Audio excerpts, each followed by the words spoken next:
To grab an old line from the Wizard of Oz, there is no place like home. Hi again, everyone. Tony Ventrella, Seahawks.com, at the original home of the Seattle Seahawks, Caroline Point on Lake Washington here in Kirkland. Right across the lake, the home opener for the Seahawks Sunday at CenturyLink Field against NFC West rival, the Arizona Cardinals. Yeah, all through preseason, they showed a consistency moving the football and throwing the ball.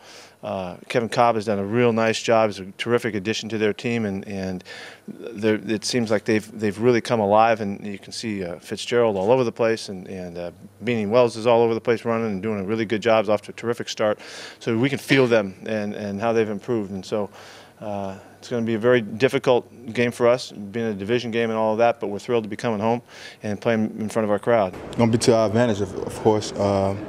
First time really playing in front of the home crowd in a regular season game, so you want to go out and have a good showing. You know, start off 0-2 so far, so we want to make sure we get off on the right track at home.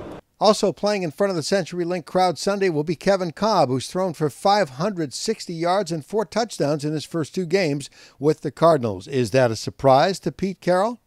No, you know, we looked at him 2 years ago. You know, so we've watched him very carefully, and he's shown the ability to make big plays, and kind of he's got a little zip to him that, you know, he'll take a shot at stuff, and he's been very good at creating. They've had a lot of big plays in preseason and already in the early games, so not surprised at all. They're benefiting, you know, from this acquisition. He looks very good in their program. Arizona head coach Ken Wisenhunt was asked recently if Kevin Cobb is tied directly to the success of his team. I hope so. We feel good about Kevin, and you know, we know how important that position is on your football team.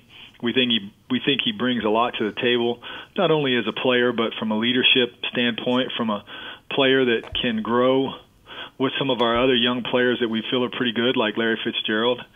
So, you know, that's the reason that we were aggressive in our pursuit and made that trade. He's definitely a spark to the team compared to last year. He's an upgrade. You have Larry Fitzgerald out there, and you know what he can do. You know what he brings. Beanie Wells has been looking good this season. You know, so we have to do a good job at containing Larry Fitzgerald as much as we can and just being sound in the run. A change this week on the Seahawks defense. KJ Wright will start at strong side linebacker in place of Aaron Curry. He's very instinctive, and he's been he plays very smart, you know, situational football, and detailed, and you know, he's a real good football player. And so we're just taking a look at, you know, at that spot, getting him a chance to play at Sam and see how he responds there. There's been a lot of focus on the Seahawks' young offensive line, which struggles at times, but progress is being made and expectations are high. There'll be nothing better than to get in that stadium and everybody's going, you know, crazy and having fun, and we make a couple plays and things start to pop, and we'll feel it.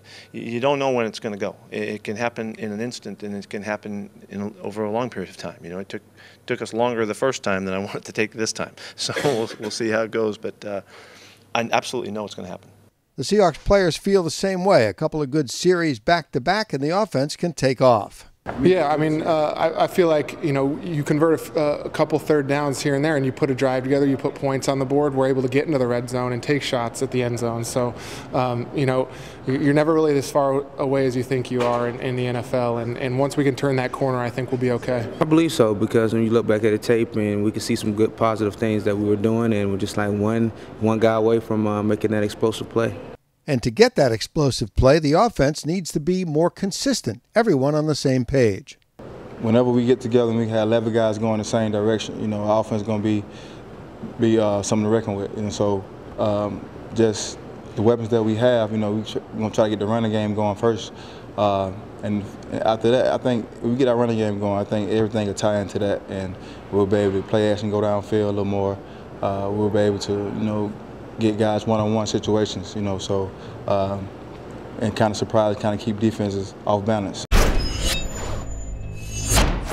And I'm sure the running backs feel the same way. Marshawn Lynch has been a bit frustrated, as has Leon Washington and Justin Forsett. They really want to get the running game going as well. Let's bring in Claire Farnsworth, our Seahawks insider, quite familiar with these parts at Caroline Point.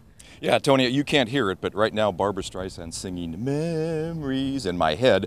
And speaking of running backs, I remember Franco Harris, when they signed him in '84, running those arduous, slow laps around the field after practice. Kenny easily getting me in a headlock and dragging me around the locker room. But yeah, as far as keys to the game for this one, this is the kind of stuff you don't get everywhere. You got to come to Seahawks.com for this extensive research. We checked in with the Elias Sports Bureau, Bill James, John Clayton, Mr. Peabody, got in his Wayback Machine. Check this out for us.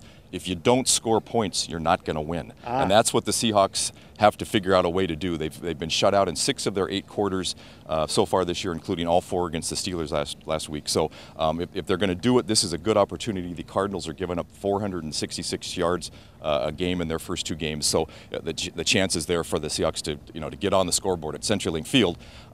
Defensively, they've got a new quarterback in Kevin Cobb. Beanie Wells is running the ball real well, but some things never change. And when you're playing the Cardinals, you have to stop Larry Fitzgerald.